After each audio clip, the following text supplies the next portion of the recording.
Innal hamdalillah wassalatu wassalamu ala Rasulillah wa ba'du. Kembali kita hadiri majelis kitab Al-Kabair. Hari ini kita sudah memasuki Al-Kabiratu As-Salisatu Wassalasun, dosa besar nomor urut 33. Tashabbuhun nisa'i birrijali wa tashabbuhur rijali bin nisa. Wanita bertasyabuh, niru-niru laki-laki, dan sebaliknya ada laki-laki niru-niru perempuan. Nah, kita bahas tasyabuh terlebih dahulu secara umum. Tasyabuh itu sikap niru, ikut-ikutan, mirip dengan taklid. Di kajian Ramadan pernah saya sampaikan sekilas bahwa tasyabuh itu dilarang. Satu, bertasyabuh kepada sebagian sifat Allah. Jadi tidak semua yang ada pada Allah boleh ditiru. Contoh misalnya, Allah itu Al-Mutakabbiru, Allah maha sombong. Jangan coba-coba niru. Berani sombong, la yadkhulul jannata man kana fi qalbihi mithqala dzarratin min kibrin. Tidak akan masuk surga orang yang di dalam hatinya ada setitik kesombongan. Tapi kalau niru As-Salam, Ar-Rahman, Ar-Rahim, maha pemberi selamat, maha pengasih, maha penyayang, silahkan ditiru. Tapi khusus yang ini Al-Mutakabbiru, jangan coba-coba ditiru. Kemudian bertasyabuh kepada sebagian sifat malaikat, ini juga tidak boleh. Melihat malaikat, cintanya kepada Allah full, tidak terbagi-bagi. Akhirnya apa? Saya pengen niru malaikat. Caranya apa? Tidak menikah. Kalau saya menikah, cinta saya kepada Allah terbagi dengan istri, anak, mertua. Akhirnya apa? Tidak nikah. Biar cintanya kepada Allah full seperti malaikat. Ini tidak boleh. Kemudian bertasyabuh kepada sebagian kekhususan Rasulullah Shallallahu Alaihi Wasallam. Tidak semua yang ada pada diri beliau boleh ditiru, seperti menikah lebih dari 4. Kenapa ibu-ibu kok ada reaksi kalau sudah ada istilah poligami?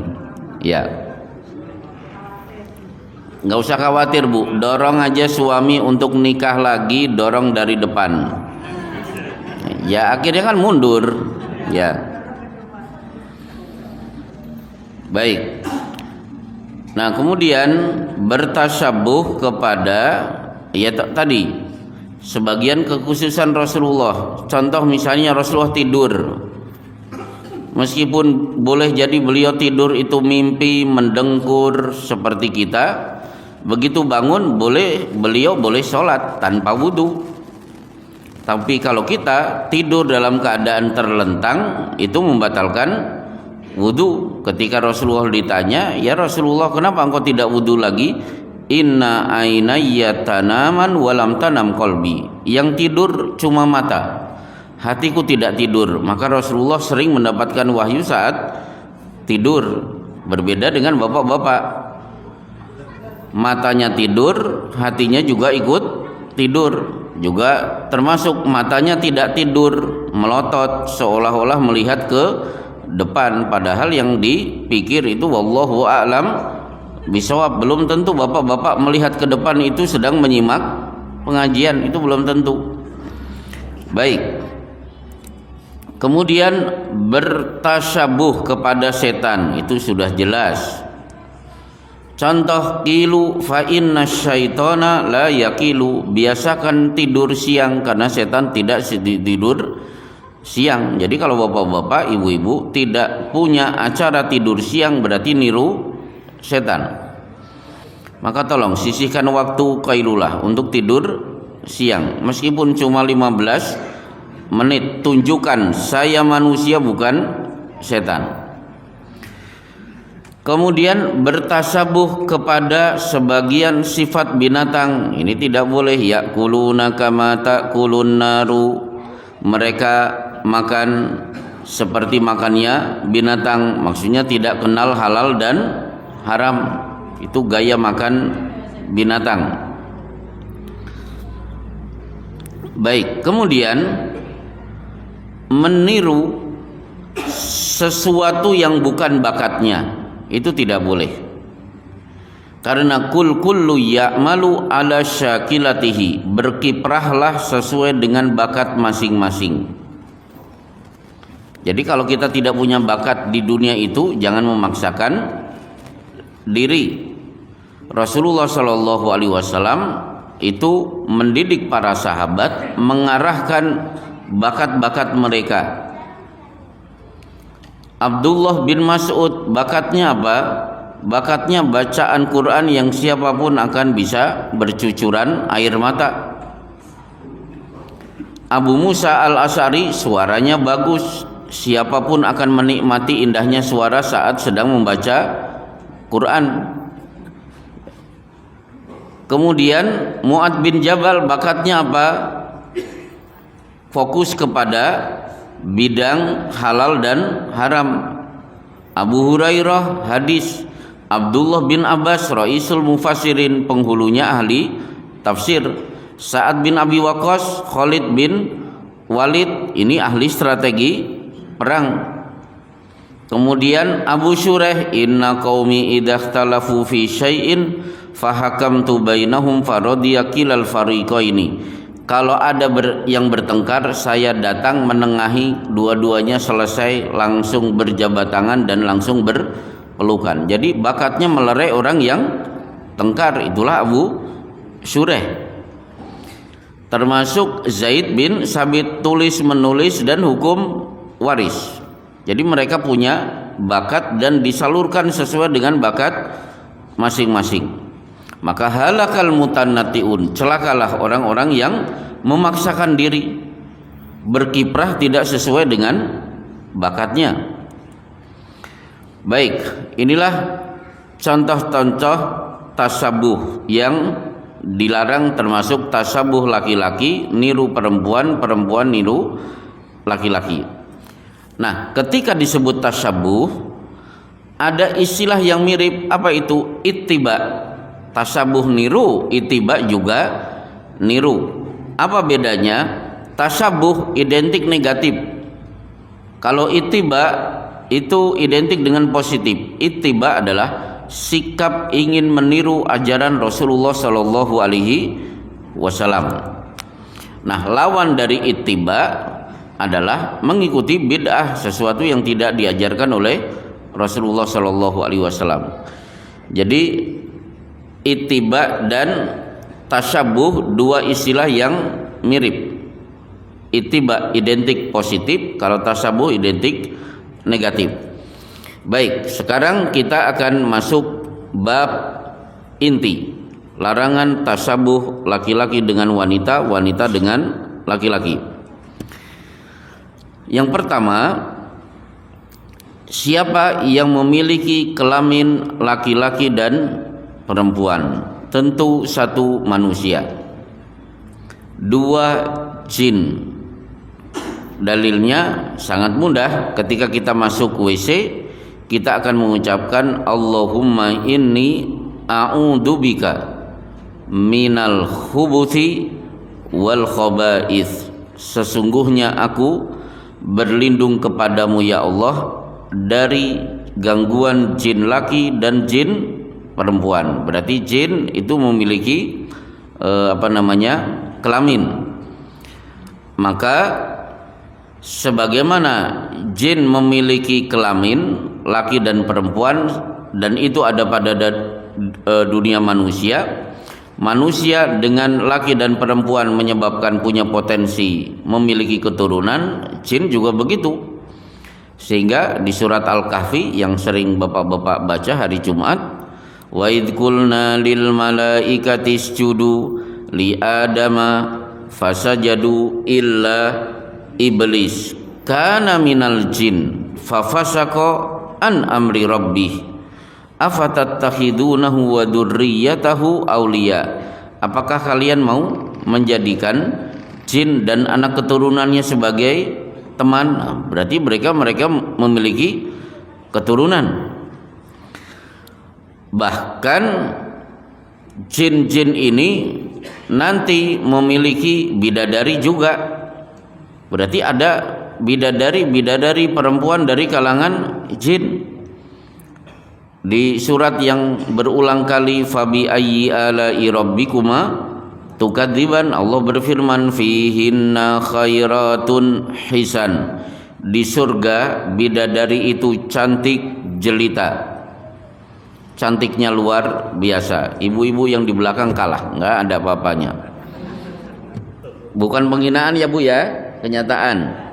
Hurun maksuratun fil khiyam, sampai hari ini mereka masih dipingit di kemah-kemah.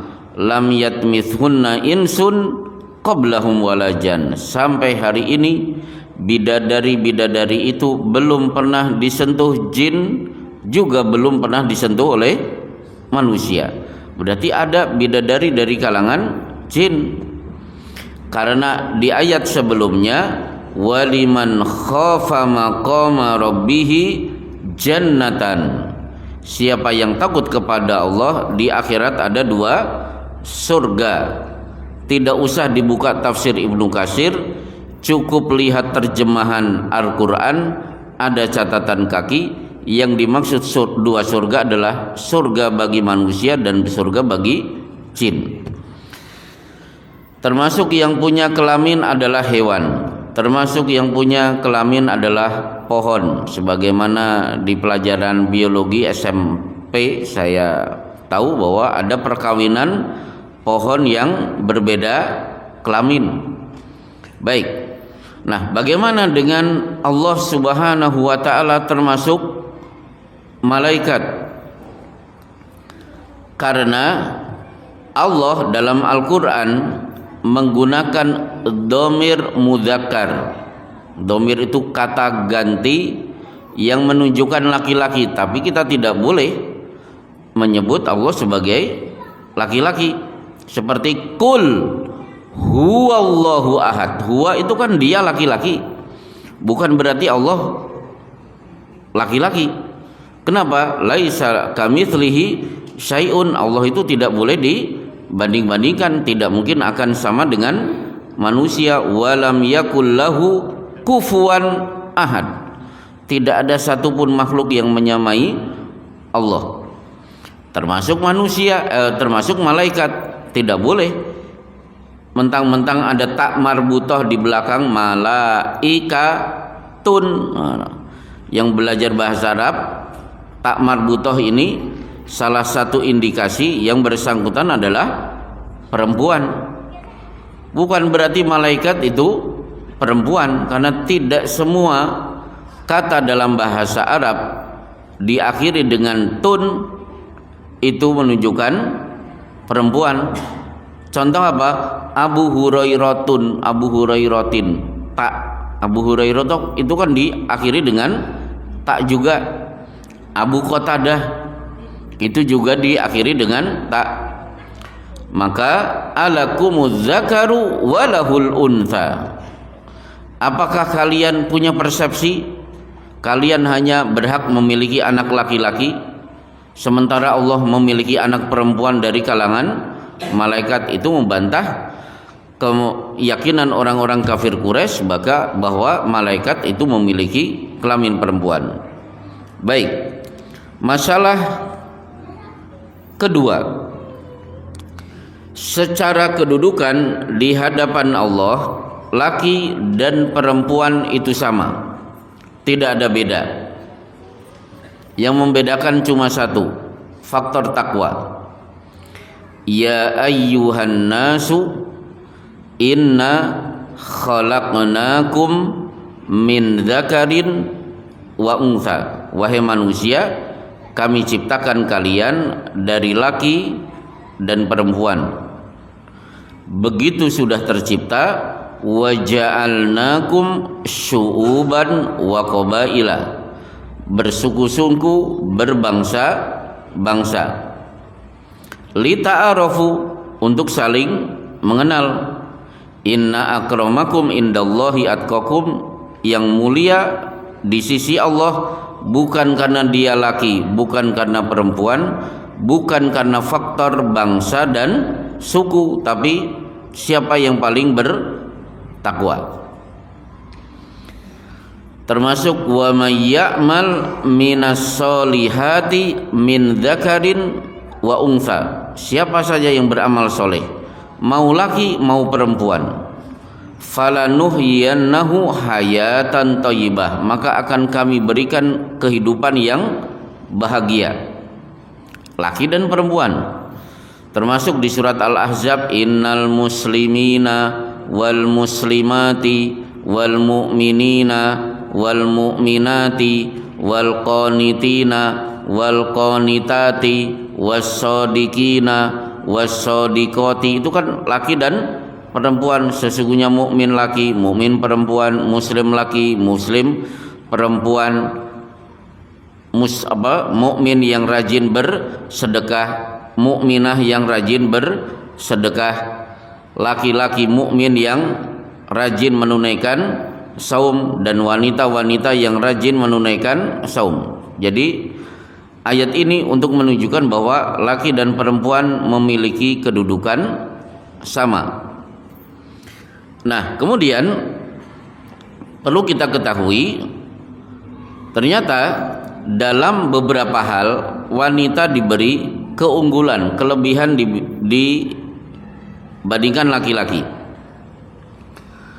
Contoh misalnya yang pernah saya sampaikan, tidak ada atau belum pernah saya dapatkan dalil keutamaan memiliki anak laki-laki. Tapi yang ada dalil memiliki keutamaan anak perempuan. Man ala jariyataini hatta tablugha ana wa huwa kahataini fil jannah.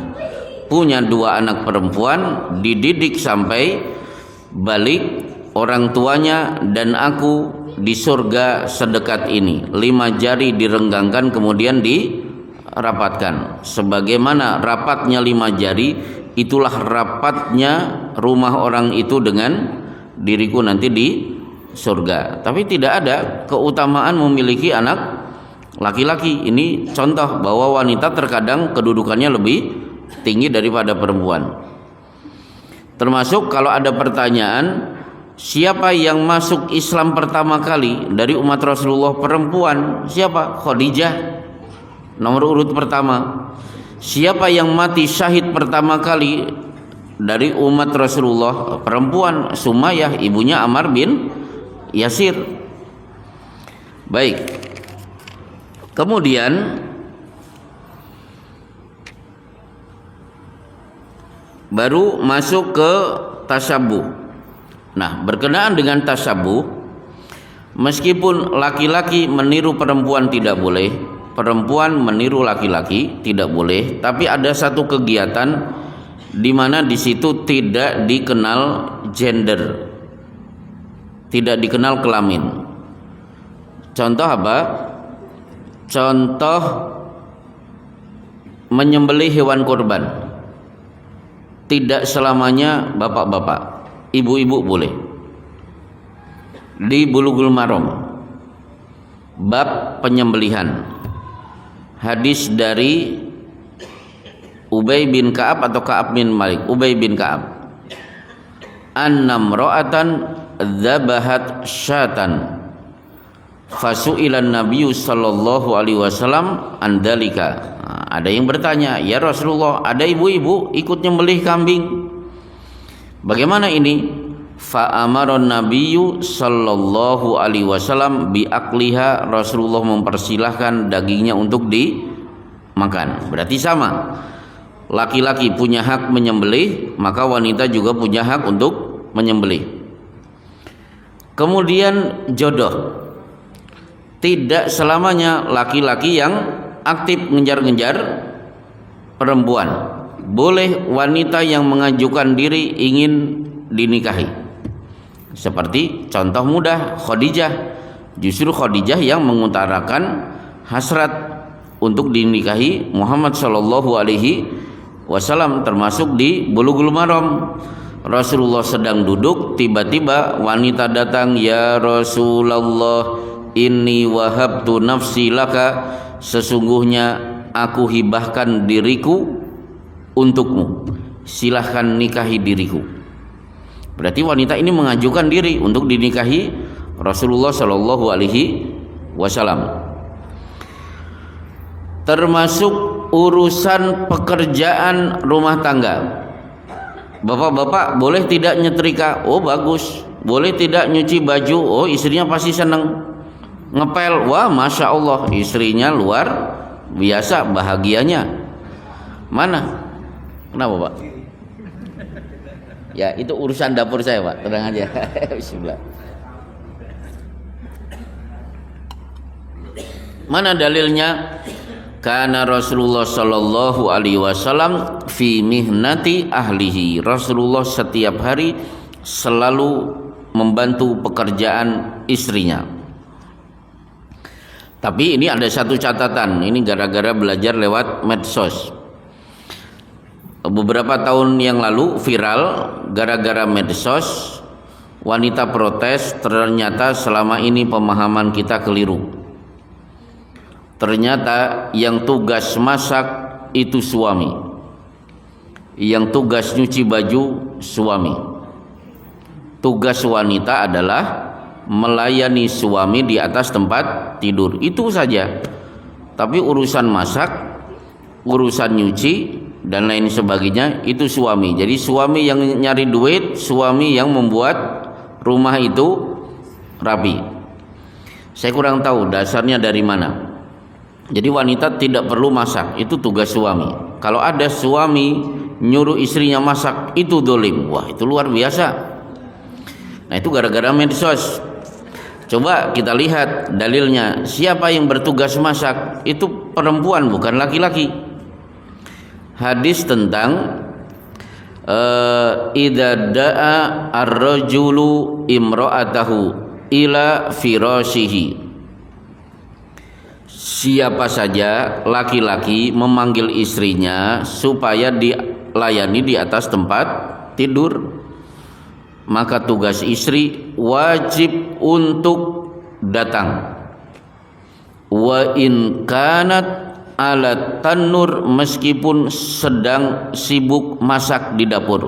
Udah jelas ini. Berarti tugas masak itu adalah istri. Dalam riwayat yang lain, wa in kana ala qatabin, meskipun istri sudah duduk di atas pelana onta. Jadi ibu-ibu sudah di atas sekupi, tinggal ngeng, tiba-tiba ada panggilan suci, ya sudah parkir motor, layani suami. Gimana Bu? Iya, ya angel.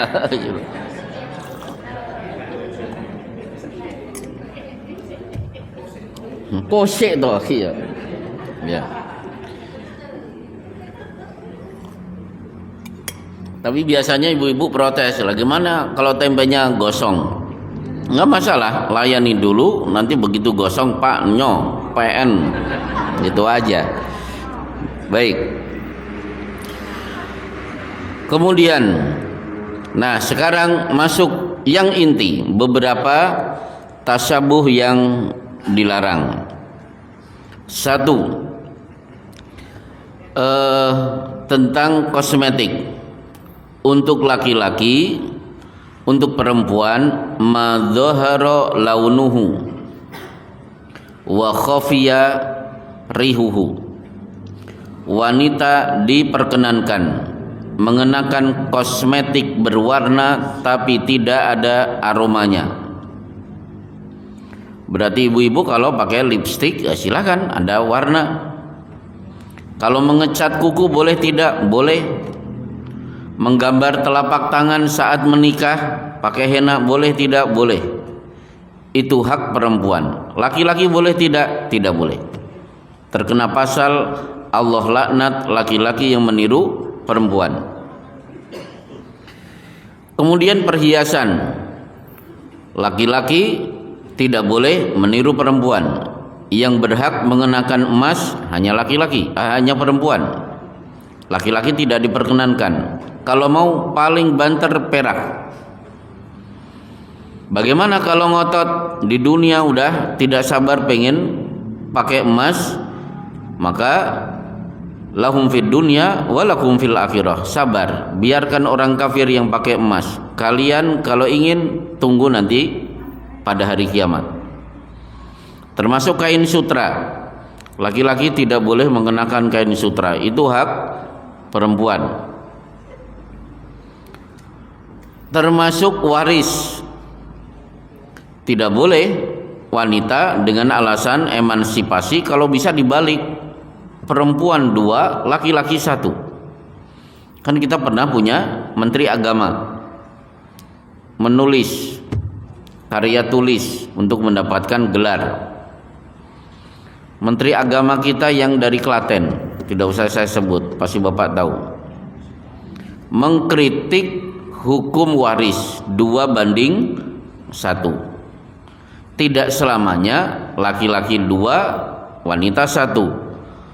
Wanita 2, laki-laki 1 itu mungkin saja terjadi. Beliau memberi contoh kasus di kampungnya. Ibu-ibu jam 3 sudah pada pergi ke pasar. Coba tahun 80-an kan ibu-ibu naik sepeda pada pergi ke pasar. Suaminya nanti bangunnya jam 6, jam 7. Ini kalau ibu-ibu dapat warisan 1, bapak-bapak 2, ini tidak adil. Kalau di kampung kami cocoknya ibu-ibu yang 2, laki-laki 1. Nah, akhirnya menuai kritik dari banyak tokoh kaum muslimin di Indonesia. Kalau boleh saya berkomentar, maka saya memberikan satu kalimat. Biasakan melakukan perbuatan yang benar, jangan membenarkan kebiasaan. Biasakan melakukan perbuatan yang benar, jangan membenarkan kebiasaan. Maksudnya apa? Maksudnya begini. Ibarat begini, saya meminta kepada anak saya, nih duit pergi ke toko peci, tolong carikan peci ukuran 9. Anak saya pergi, ternyata dapat peci ukuran 3. Cukup tidak? Ya muat, tapi ya seperti Paus Paulus Yohanes. Ada dua kemungkinan. A, saya akan ambil golok, saya cacah kepala saya biar kecil sehingga masuk peci ukuran 3. Atau B, saya suruh anak saya pokoknya pergi cari ukuran 9. Yang pertama berarti kepala harus mengikuti ukuran peci. Kalau kepala dicacah tadi, itu berarti dalam rangka kepala harus mengikuti ukuran peci. Tapi kalau yang kedua, peci harus menyesuaikan dengan ukuran kepala.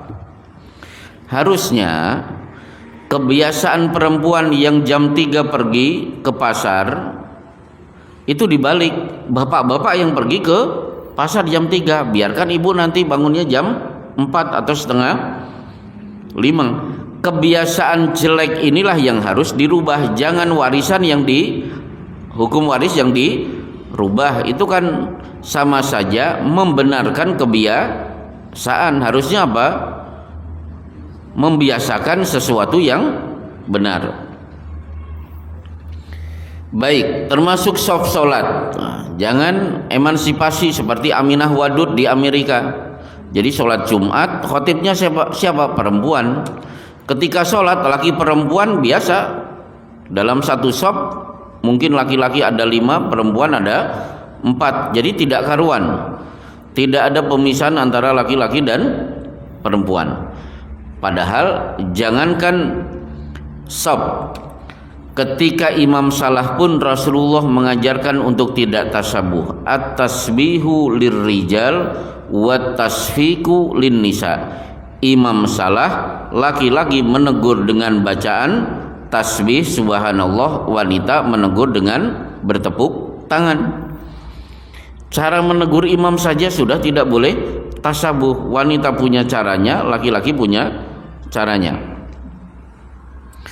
Kemudian adzan, tidak boleh wanita mengumandangkan adzan. Laisa 'alan nisa'i adzanun wala iqamatun. Tidak ada hak bagi wanita untuk mengumandangkan adzan dan iqamat.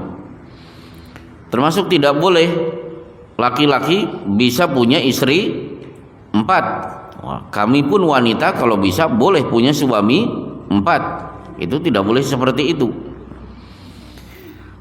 Nah, sementara dalam masyarakat jahiliyah itu biasa seorang wanita punya suami 9, sebagaimana yang diriwayatkan oleh Aisyah.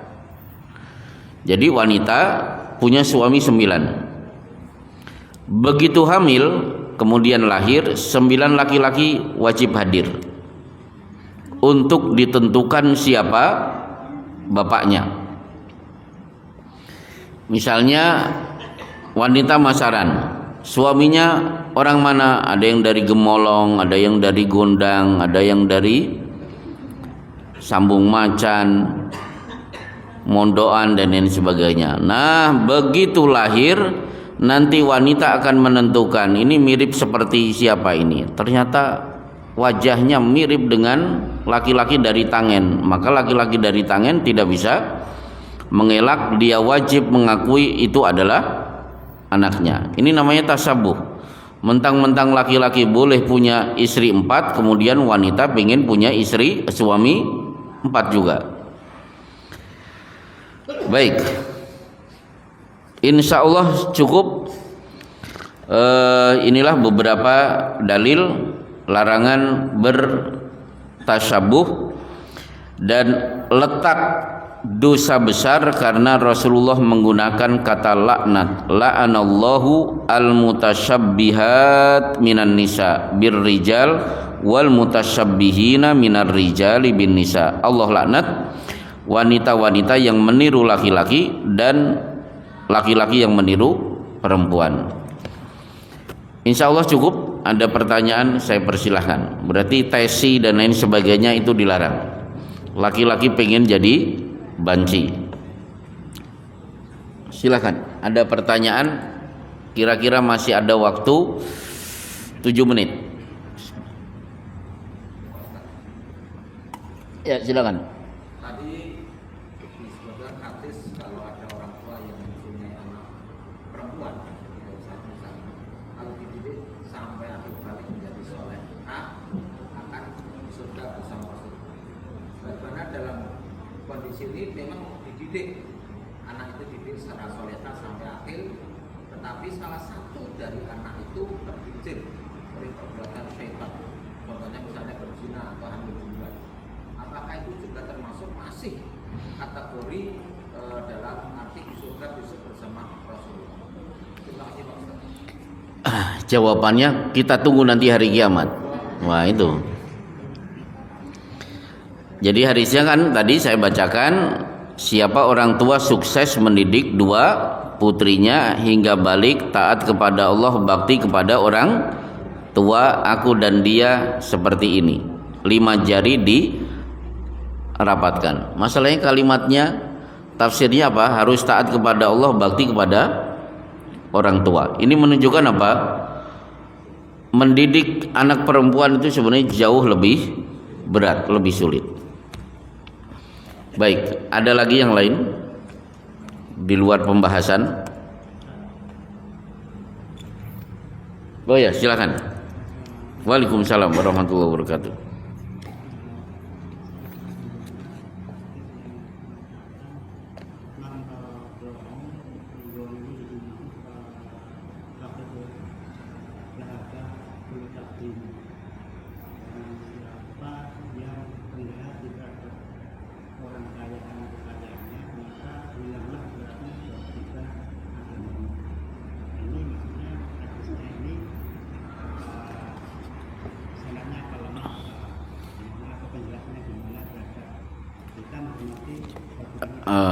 Coba Arabnya awalnya apa? Mantawa doa pasti. Oh, baik. Jawabannya baru hari ini saya dengar. Siapa yang tawadu, rendah diri di hadapan orang kaya, kan begitu. Coba nanti saya cek, saya telusuri.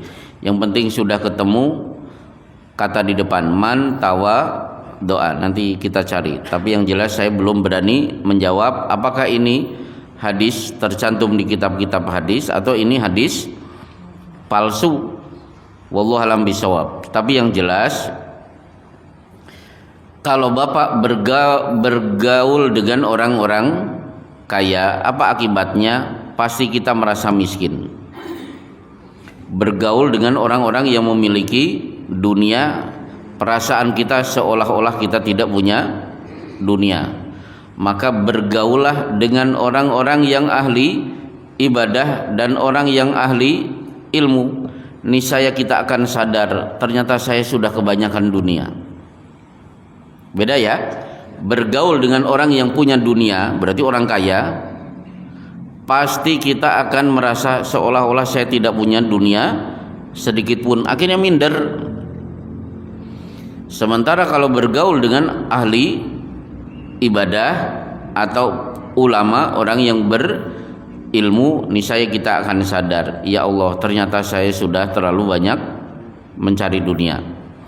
Maka saya sampaikan berkenaan dengan masalah ini, mengejar dunia itu melelahkan. Apalagi kalau Bapak ngejar dunianya di Jakarta atau di Bekasi, oh capek luar biasa, macet. Udah macet capek, di kantor banyak pekerjaan, pulang macet lagi. Mencari dunia itu melelahkan, sementara finishnya mati. Jadi mencari dunia itu melelahkan, padahal finishnya adalah mati. Sementara Bapak kalau ngejar akhirat itu menyenangkan, membahagiakan. Mengejar akhirat lewat datang ke pengajian, datang sholat 5 waktu itu kan membahagiakan. Karena nazalat alaihi musakinah, Allah pasti akan turunkan rasa tenang. Sementara finishnya surga, kira-kira pilih mana? Satu ngejar dunia, satu ngejar akhirat. Kalau Bapak ngejar akhirat, dunia sudah otomatis ikut. Karena apa? Nuwafi ilaihim, siapa yang mencari akhirat, dunia pasti akan ikut. Ibarat nasihat Pak Kiai Zarkasi, pendiri Pondok Pesantren Gontor, kalau kalian menanam padi, rumput pasti tumbuh. Tapi kalau saya mau menanam rumput, insya Allah nggak ada padinya. Itulah orang yang nyari dunia, insya Allah akhirat tidak dapat. Tapi kalau nyari akhirat, dunia pasti akan ikut. Baik, ada lagi yang lain? Ya. Mungkin ada rahasia atau istimewa tertentu bagi wanita sehingga yang diperbolehkan memakai masker itu wanita. Ya, apakah ada rahasia? Biasanya ini sifatnya, apakah rahasia sifatnya science? Ternyata terbukti. Jadi wanita kalau mengenakan emas, itu zat-zat emas itu menyerap ke kulit. Sementara wanita punya saluran pembuangan yang bernama haid. Nah, laki-laki tidak punya. Itu salah satunya. Tapi kalau alasannya hadis murni, maka lahum fid dunya wa lakum fil akhirah. Yang di dunia sudah makai, nanti di akhirat enggak makai. Maka sabarlah untuk tidak memakai di dunia supaya nanti kita memakai di surga. Itu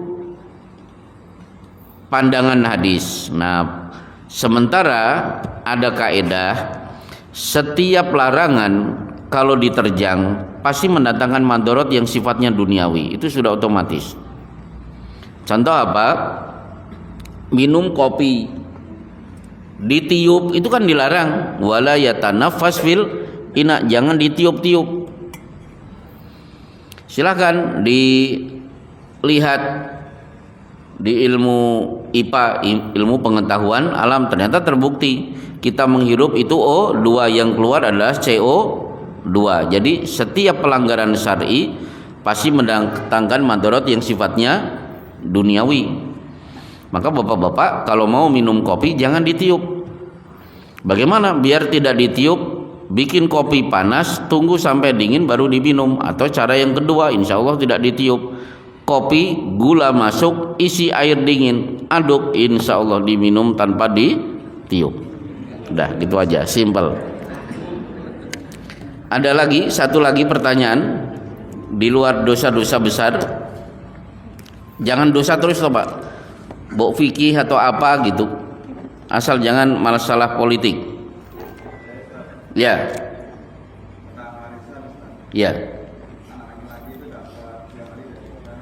ya.